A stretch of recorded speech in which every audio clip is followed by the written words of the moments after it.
So my wife and we've been homeschooling for approximately 14 plus years. Love it. Love our children. We have six of them.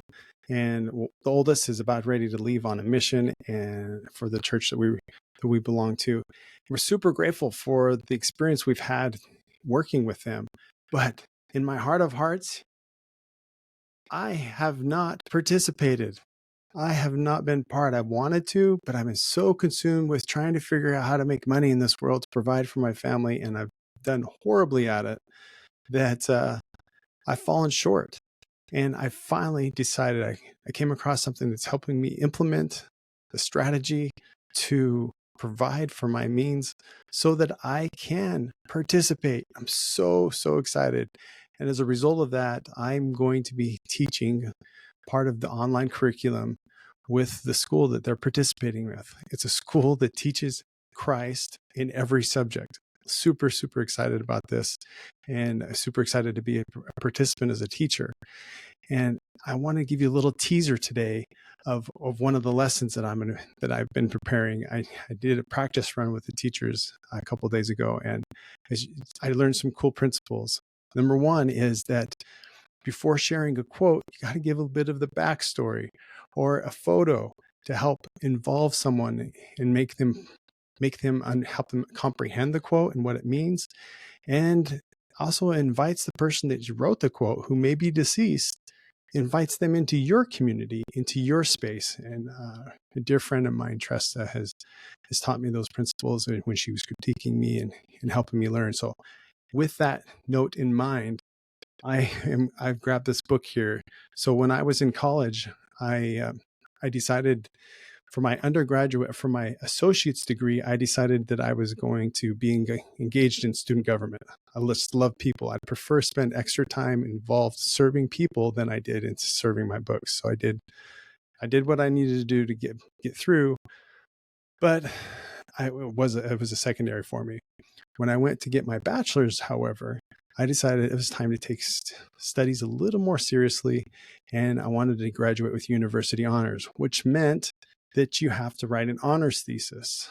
And I chose to write an honors thesis on Joseph Smith and the doctrine that he had taught as a prophet and the founder of the church I belong to.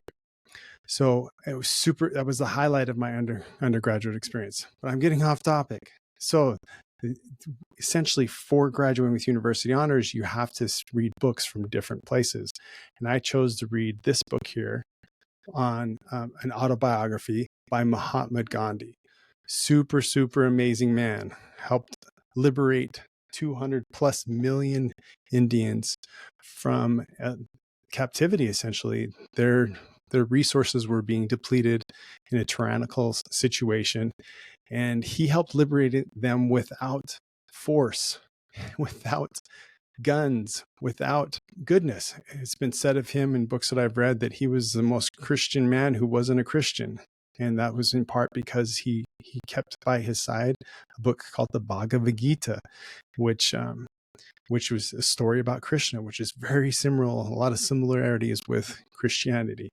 So I'm sharing this idea behind the point I wanted to make. The quote that he has in the introduction of his autobiography is that he's been striving and pining for 30 years to have self-realization.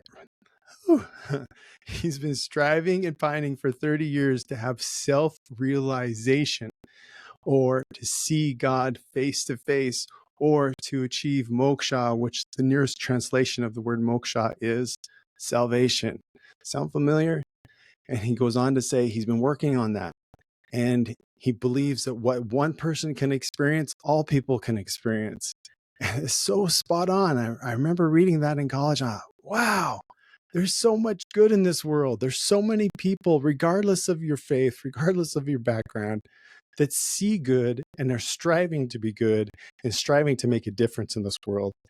And if you're one of those people, let's do this. Let's lock arms together and make a difference. Discover your talents. If you already know them, start developing them and start distributing them. Start giving them away if you can. If you have the means, give, give, serve, and the means will come.